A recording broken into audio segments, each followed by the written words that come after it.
Granger with Granger.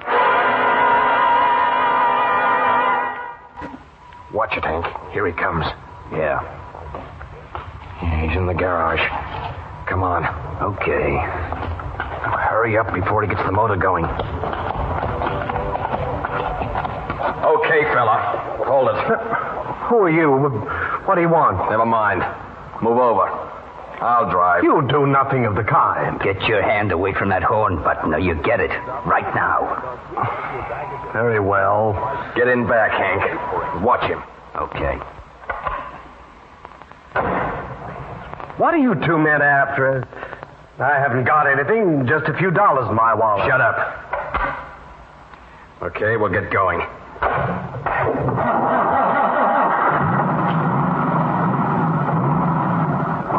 Look up and down the street, Hank. See if anybody's coming. Just one. About half a block away. Good.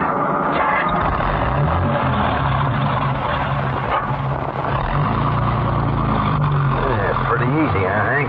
Yeah. Where are you two men taking me? And what's the reason for this? All we want is the dough. But I told you I haven't any great amount of money, just a few dollars in my wallet. You hear that, Hank? He hasn't got any money. Yeah, what a laugh. Yeah. Give him something else to laugh about, Hank. Right.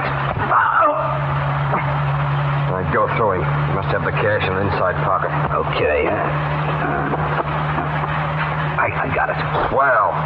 But what are you going to do with him? Make sure he can't put the finger on us. This is Steve Granger, private detective, with a story about a body which was dropped practically under my nose and started me on a trail which ended at murder. In just a moment, I'll take you back to one of my most interesting cases.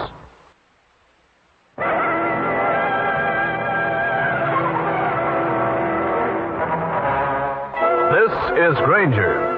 It was early morning, around 1 a.m. I'd been wheeling a rented car down one of Long Island's highways on my way back to Manhattan when my headlights suddenly went out. I'd pulled up at the side of the road and was checking the fuse when I heard it. The way the approaching car was being handled, I figured it was some nitwit with alcohol where his brain should be. About 50 yards or so off the highway, the door of the speeding car opened and the body of a man came tumbling out.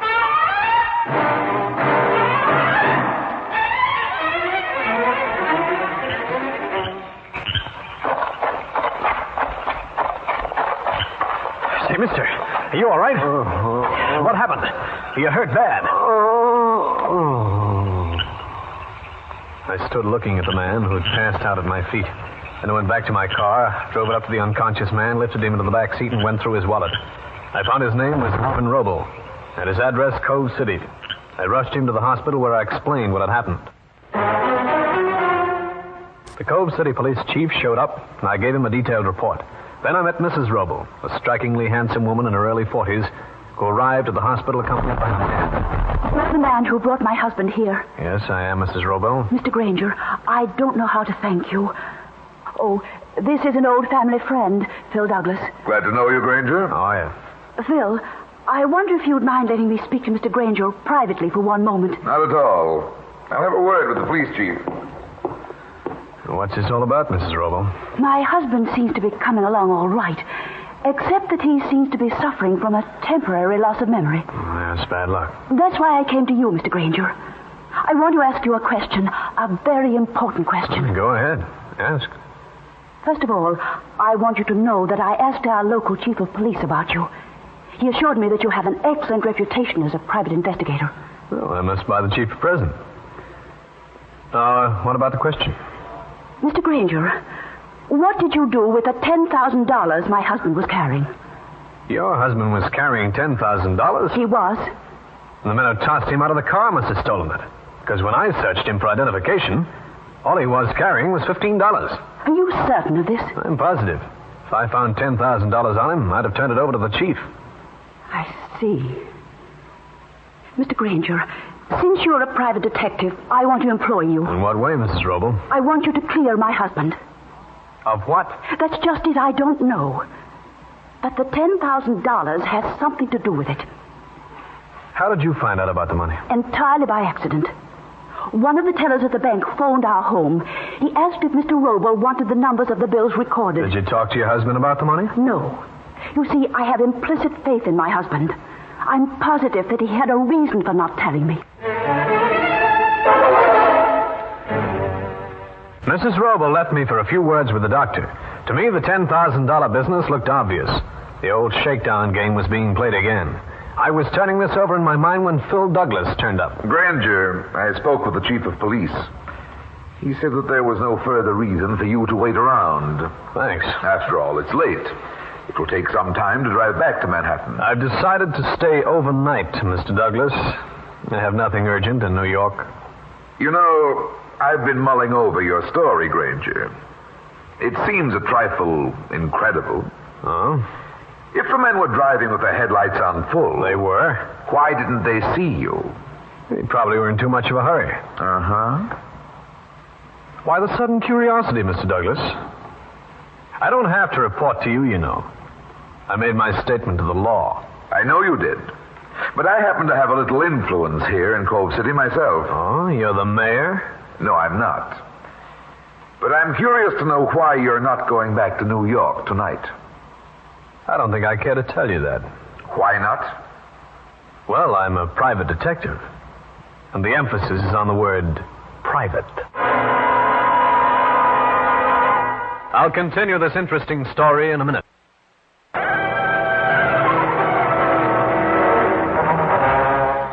There was something in Mr. Phil Douglas's eye that gave me the impression I wasn't very popular with him. I didn't bother to say farewell. I just left the hospital and headed for the local newspaper. The editor proved to be a very cooperative character. Anything you want to know, Granger?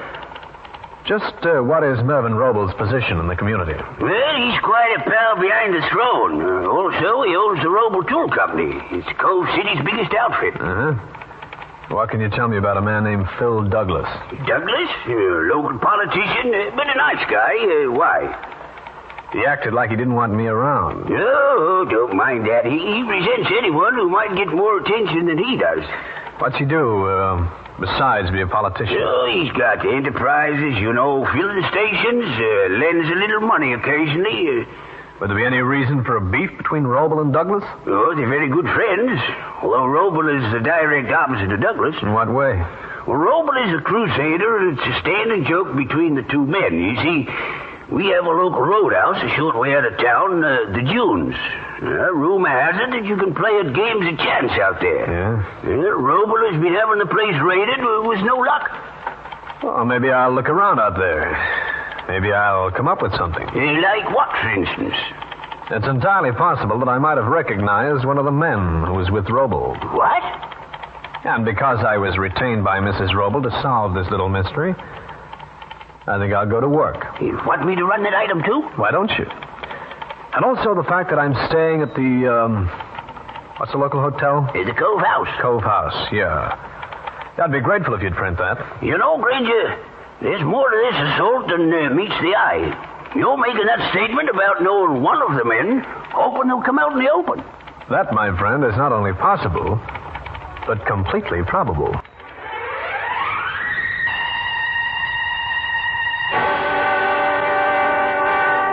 The editor furnished me with a description of Roble's car. Then I went looking for the Cove House. It was a typical suburban hotel. I got myself a room, got on the phone, and talked to the New York Police Department, giving them the description of the car and a few facts. Then I sailed for 8 hours of repose.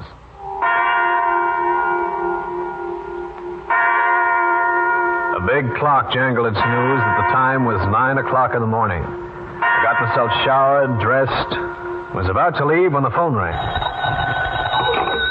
Hello? This is Mrs. Roble, Mr. Granger. I just read the morning paper. It says that you recognize one of the men who were in my husband's car. I know it does. Why didn't you tell me that last night? Mrs. Roble, there's a reason for that statement being in the paper. I'll tell you why when the time rolls around.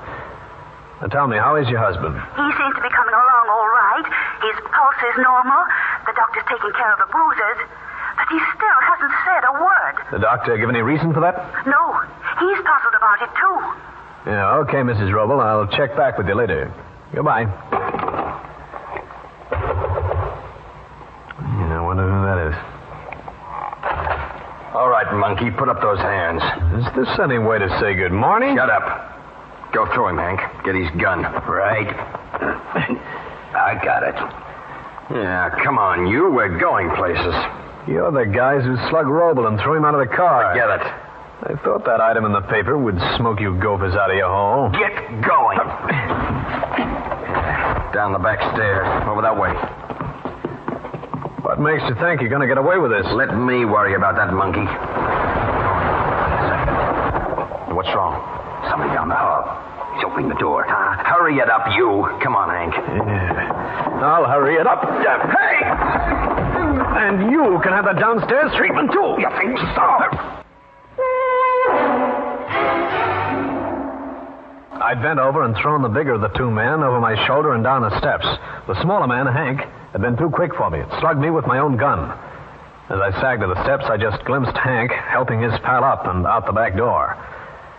I was suffering from a sore skull, but at least I hadn't been smashed. I remembered a bar next door and went there, feeling that a little medicine down my abdomen way would alleviate the piston knock in my head. The bar was deserted except for a blonde nuzzling a beer. I ordered the same thing, and she spoke to me. You look like you'd had a rough time. My head met something coming the other way. Too bad. Next time, learn to duck. I intend to. I haven't seen you around town before. No. From New York? Yeah. I seem to remember you from someplace. You from New York? Now I remember. You're the private eye, Steve Granger. Charmed, I'm sure. I'm Fran Draper. You staying in Cove City for a while? Yeah. How's the nightlife around here? I know a spot you might enjoy. It's out of town a ways. It's called the Dunes. The Dunes, eh? What's it like? Oh, not good, not bad. Like to go there? I might. Tonight? Why not? Make it 9-ish. I'm staying at the hotel. Okay. You call for me? With pleasure.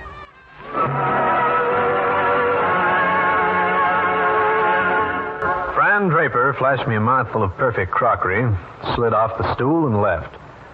This girl had it, from the top of her shining head to the tips of her alligator pumps, to a curiosity about me. A curiosity which, the more I thought about it, the fishier it seemed. I almost got the idea that someone was cooking up something for me, and the recipe wasn't going to be too tasty. In just a moment, I'll bring you the climax of the case.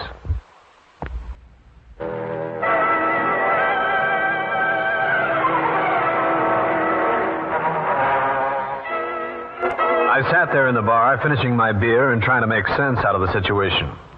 Then I went back to the Cove House to find a message that the New York police had picked up Mervyn Roble's car. I made my way back to the big city and stopped off first at Cal Hendrick's place and gave him the details. Robbery, assault, attempted kidnapping. Say, that's quite a story, Steve. My editor's going to like it. Well, before he gets it, you're going to have to give me a little assistance. How's that? I want you to come down to police headquarters. We found Mervyn Roble's car. I figured I could use your eagle eye on it. For a story like that, you can not only use my eye, but also my nose. Don't tell me, I get it. From nosehound to bloodhound.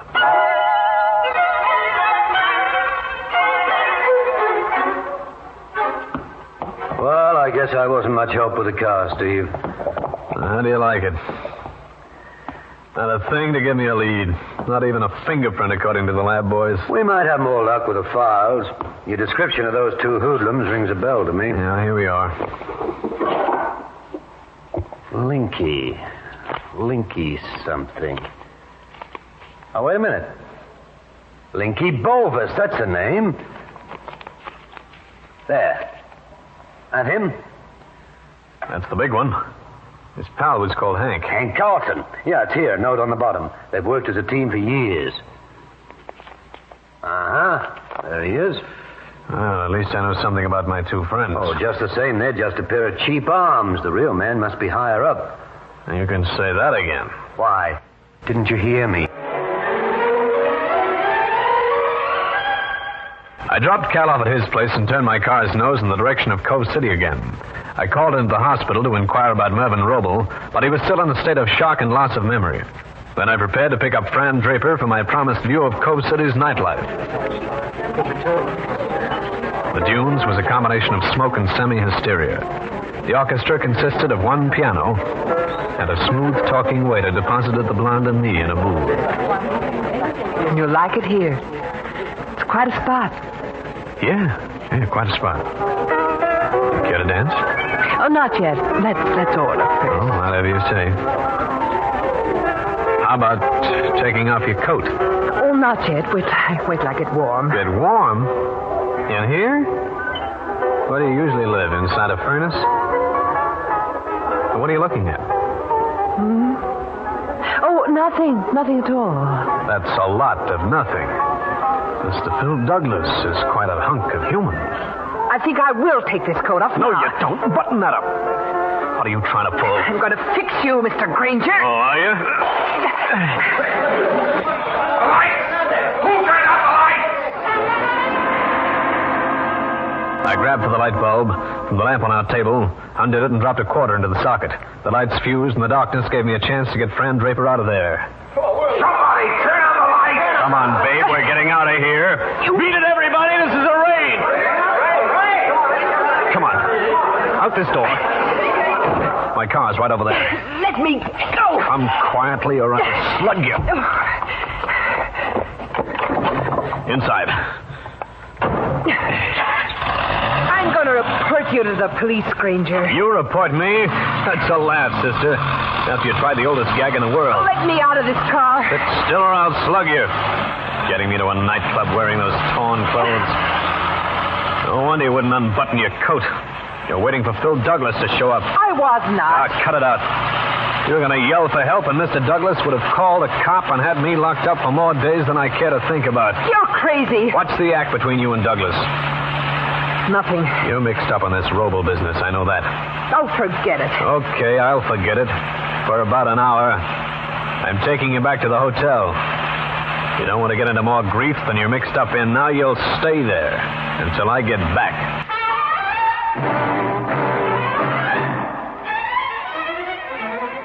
I dropped Fran Draper off at the hotel. She strutted into the lobby and got lost. I drove out to the hospital with a trick in mind. If it worked, I'd have the Roble case wrapped up like a bundle of lettuce. The nurse admitted me to Roble's room. Mr. Roble. Mr. Roble. All right, Roble. You might be fooling the doctors, but you're not kidding me. Open those eyes and talk. Who are you? I'm Steve Granger, the man who found you. Brought you here. I was retained by your wife to find out about the missing $10,000. She knows about that? She does. Now, why the faking about being unconscious? Afraid to answer questions? Yes. If you'd talked when I first brought you here, I'd have this matter cleaned up. Now, tell me about the 10 grand. Did 2 men get it? Yes. There was a shakedown going on, wasn't there? What kind of a shake was it? Blackmail? Embarrassing situation? I was married once before. My first wife wanted a divorce. I offered to give it to her. You know, I swore I'd never get mixed up in a divorce case. Look at me now. No, it's not that. She and I were in perfect agreement. No hard feelings. You sure she's not behind this move? She died 6 months ago. All right, Roble, tell me this. What part does a blonde named Fran Draper play in this? She was part of the divorce evidence. Great. She has some letters and some photos. Why didn't you yell for the law? My position in Cove City. I'd be laughed at. It would have broken my present wife's heart. Phooey. She'd feel a lot better if you'd level with her. What about this Draper girl? She's got some fake witnesses. Also, the evidence she has is not dated. She can make it seem as though the pictures were taken recently. Okay, Roble. Thanks for the dope. Now, I'd suggest that you suddenly recover your memory. Go home. But the Draper girl... She's my dish. She's a little too rare for you.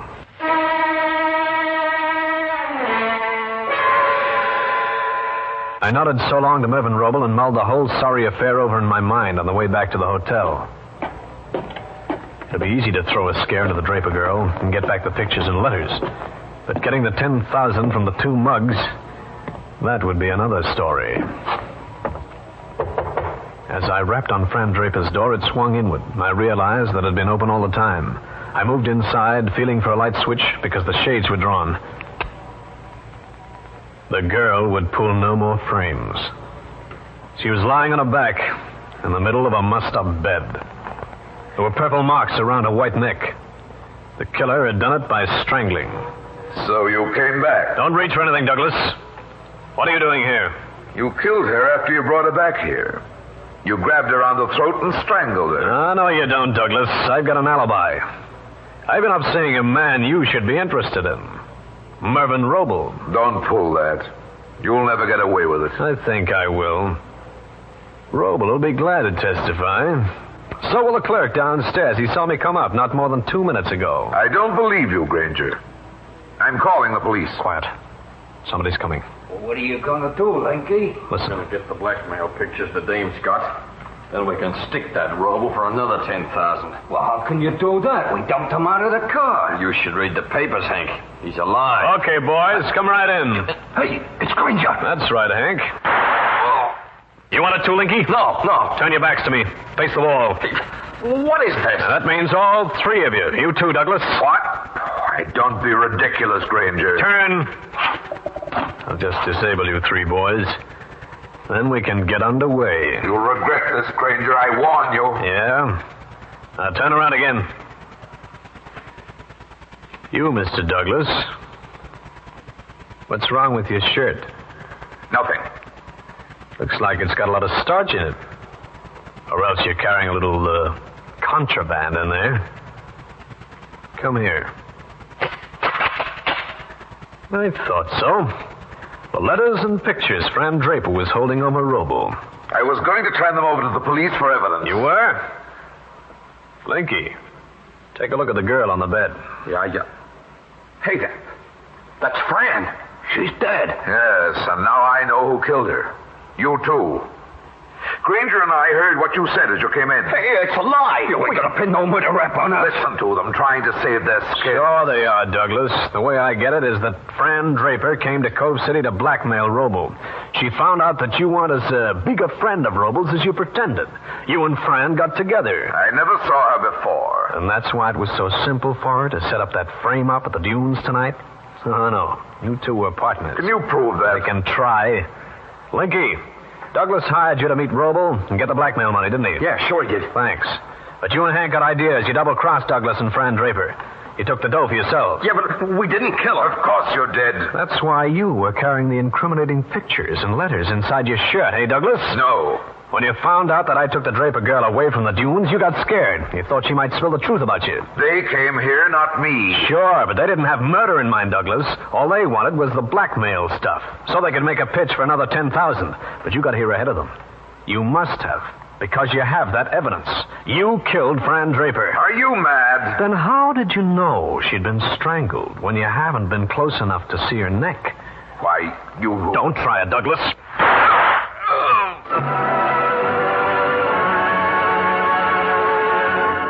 Well, friends, that's the story. I'll be back to wrap up the case in just a minute.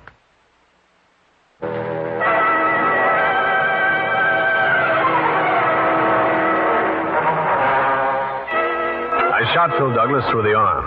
Then I took him and the 2 mugs down to Cove City Police Headquarters and told my story to an amazed and thoroughly riled chief of police. After the mugs answered a few questions and were locked up, I went back to the hospital where Mervyn Roble had amazingly recovered his power of speech. So it's over, Granger. Yeah, most certainly is. We don't know how to say thank you, Mr. Granger. We'll save that for later. First, here is the blackmail material. And I hope you tell Mrs. Roble the whole story. He already has, Mr. Granger. The $10,000 is being held by the police department. You're certain of getting it back since the bank teller kept a record of the serial numbers. Oh, that's wonderful. Now let's talk about you. Her fee is normal under these circumstances, I understand. Well, I'd like to blush and say no, but this happens to be my business. Fine. I'm glad to see you are not affected by false modesty. I shall send you a check in the amount of $1,000. That's 10% of what I've been saved by you. Oh, thank you. I won't send you the receipt, but I will leave you one idea. What's that? Next time, tell the cops or the wife. Mr. Granger. What? There shall be no next time. Fine. It's a wise guy who doesn't make the same mistake twice. Steve Granger again. You've just heard one of the most interesting cases in my files. And I'll have another one for you. So be around next time.